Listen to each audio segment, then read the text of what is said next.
Hey guys, welcome to a brand new video. So today we talk about film print emulation OFXs, two of the most famous OFXs in the market right now, and the ones that I'm using the most. I'm actually using one of them more than the other. You're going to see that during the video, and I'm talking obviously about Look Designer and The Answer Pro. These are both really great plugin, and I'm going to use them with these four clips, four Blackmagic clips on different situations, and I want to think while using them about a scenario of like music video or a commercial where I don't want to obviously focus myself just on one single clip, but on scenes. So you want to use those programs for scenes, obviously for your color management. So without further, let's jump inside the Windscript and let's start, talking about them. So first one of these plugins, it's Look Designer, obviously. You saw me using Look Designer a lot. I have a video about Look Designer, and I want to apply the first Look Designer on my pre-clip group. So as you can see here, it's just these four clips, and I have created a group called Blackmagic 6K, and I want to place Look Designer just before everything else by working screen refer. I have this beautiful Canon right here, and I'm in Rec. 709 Gamma 2.4 and D65 obviously, and I want to be managed by what I am seeing, and I want to apply those plugins, let them color manage my clips. So on my input profile, I want to put my design generation 5 ProRes, and I don't want to output on Rec. 709. I want to output on Verilog C. So why is that? I use this on many videos, many different videos, because by this I will let my color spaces floating from Blackmagic to ARRI. And in terms of film print emulation, it's always better to think inside an Verilog C space. You could use DaVinci White Gammas, nothing. We got no problem with that. You don't have to have any problem with that. But in my opinion, still, floating inside ARRI gives you the best touch in the end when you're working with film print emulation. It applies that in a better way, in my opinion. And again, I'm floating inside ARRI because now I will be reapplying Look Designer on the post clip.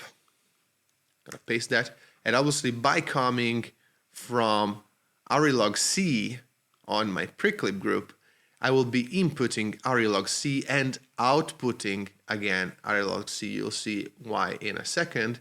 And on my third post-clip group node, I'm gonna reapply Look Designer again, and from ARRI I will be outputting to 709. So the actual display, the actual way that will allow me to actually see Rec. 709. So why is that?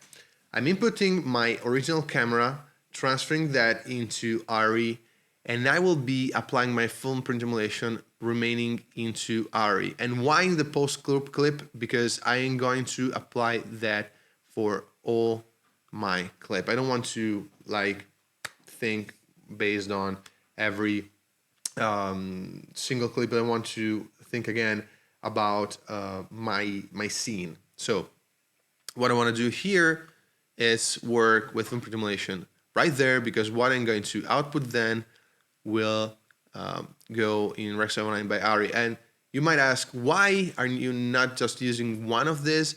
It's because during my process, during my negative process, I'm going to apply my printing on the output. I'm going to use my printing and the thing that will give contrast to my image in the output. This is a bit specific, but if you look my Look Designer video, you will understand actually why. And the fact about Look Designer is that by doing so, right now I can select a negative. Let me take, I don't know, I think that color 5219 will work fine. And on the contrast, let's go with the old classic 2383. And maybe let's see the classic or the old school, maybe the old school. Okay, so we just applied the print stock and the contrast options. And as you can see, we got the overall vibes, on the scene. And everything is pretty well balanced from as it was. I can obviously now go clip by clip, and based on this, with the offset, just set my card exposure on a single clip. I could do masks if I want. I could do, anything to balance the whole scenario. Maybe this also needs a bit of balance, but yeah, pretty much what you want to do here is just apply it and having it right there, and boom, you have your actual look on all your clips. Okay, I just use my base, to balance the image, add something more, and you got it there. And talking about Look Designer, there are a few pros and cons, and the thing that I love the most about Look Designer is the fact that obviously at the beginning, it's really, usable and specific from the fact that it actually asks you what input you got and what output you need. And about that, you just need on your own workflow to always think about this, because if I haven't used Look Designer and if I would have used, let's say, a film print emulation coming from a lot, technical lot or an hybrid lot, I would have still need to use the color space transform that you surely know. So if I just to see that, if I take the color space transform, as you can see, it always asks you an input color space with the input gamma and an output color space and an output gamma, because when you need to make that OOTF, that opto-optical transfer function, so when you need to optically transform one color space from another, you need to be accurate and move those metadata in an accurate way, in a precise way. You can't just tweak things around without knowing your input color space and your output color space. That's a must always. And Look Designer does this in a really great way. But on the other end, it isn't specifying, with the Rec 709, if we have a 2.2 or a 2.4. And by this, you can obviously go on the Look Designer website to know specifically what is what, or just being a bit based by your high, obviously. We got things like the Rec 709A that's pretty specific, but on the other end, we got Rec 709 by ACES, by RE, CI, RCM2. Obviously, you want to know this, but on the other end, you could also base that on your eye. Got options also for HDR. We got different options for Netflix deliveries, for Apple ProRes deliveries, for specific color spaces. And in the end, cool thing about this is that you can customize everything that you need inside the software itself, and it has everything that you may need on a base level, And the stocks that you got inside Look Designer are, in my opinion, the most commonly used and also the coolest one. You got some different Vision 3 that are pretty commonly used in cinema, and on the Generation 2, all their stocks really commonly used. And also if you got on the printing option, on the contrast option, even there we got some stocks that are really used often in cinema. So I might say that it's the proper program to have everything that you may need to be really accurate. But let's take the answer. So let me erase everything there, go in the pre-clip, and just try to do a similar thing with the answer. Okay, I'll take the answer Pro 6.3. This is I think the latest release. Once you drop the answer, everything look pretty ghostly and flat. In the same way, it asks you your input. So here we got obviously our camera, Blackmagic, and we want to have the 6K. So you have the first time you launch it, you have obviously to choose, which profile you want to download. I think that right now it allows you to download like everything in one download, and then it asks you your ISO. It's a bit weird on that side, in my opinion, because it's like working just with those specifics of your ISO, and it's adapting the film print based on that. But on the other end, the results are pretty good. And the fact is that differently from Look Designer, the Answer have tons and tons and tons and tons of film stocks. And some of them are really, really, really cool. Some of them are also weird. But if you're looking from like 90, 80, better 70, 80 Russian look movie with those really strong film stocks or faded film stock, Lomo film stock. You got some weird things here going on that are really really cool. If you're looking for like duotones effects, these are really really cool. And it also have some really interesting feature on the fact on the developing compression side. You can tweak stuff based on this, but my feel is that it's just a touch less specific. It has included the elation, the fact of adding the bloom and the glow, but on the other end, you don't have an output option. And that's the fact that made me a bit thinking, and make me a bit thinking about what am I actually outputting from this program. From the moment you decide to trust your eyes, obviously you are ready to go. But by working on some high-end production, by having the need of outputting specific technical color space that are actually managed by a program, you need to have the trust of, you need to give yourself a trustful program that manage the color spaces in a proper way. So on the practical way, I think that the Answer is nothing less from a Look Designer, obviously. But on the tech side, by having worked with Look Designer for so long, and also with the Answer for so long, I still feel that that Look Designer, it's a bit more trusty on that side. And I know that if I'm outputting something really really specific, and I'm like delivering for a specific monitor, a specific projector, I know what I will see.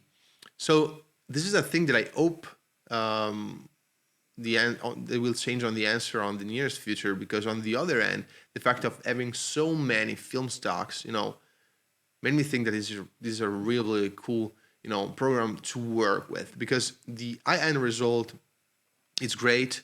The film stocks are great. The fact that it's also working really smoothly, and the fact that you can really use something like Lomo or Orwo, or we got the Role. We got some profiles that are not commonly used. Also photographic stock like the E4 HP5, which normally should be black and white. It's always obviously using the pocket profile, but it's really really really cool seeing the results. But the fact that you don't have a specific output to trust let's say to trust your eyes, I don't know, it's a bit weird in my opinion. It's a bit weird, and it's a program that I want to use for an eye hand results. If I would have like to say, yeah, this will look cool on that specific output, and you might say, let's have a color space transform after, maybe on the post clip. But it's the same thing. What it is outputting, that's the fact. That's a matter of fact.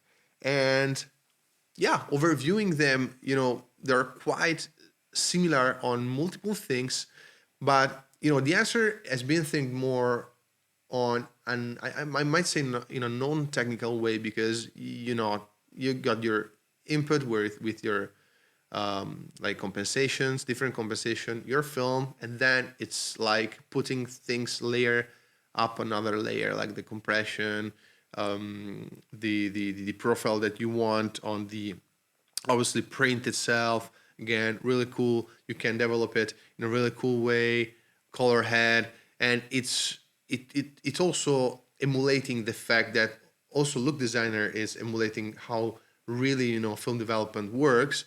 But on the other hand, you're arriving the end, okay, and layer after layer of things that actually should happen in this way, you don't know how you are monitoring, you know, and that's a thing that it weird me up.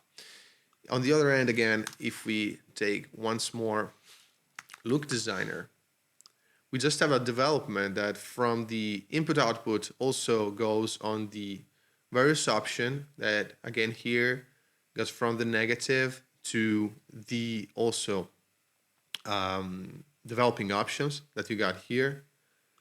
So the temperature, saturation, I talk deeply about this on the Look Designer video, but all these are actually how the film has been developed. That's really, really accurate. And from the printing to the post-processing, you have everything really, really accurate. So these are my two vision. Obviously, if I need to choose one over the other for a program, I will normally use Look Designer just because of this, because on the output side, I'm a bit more trustful. And I also use Look Designer with a color space transform, because maybe I had a specific project that needed multiple outputs that weren't, you know, available, all of them on the output profile. So what I've done is just inputting my profile, transferring into ARI, and then from ARI outputting to my color space transform, and my outputs will have been, you know, different for the different paths.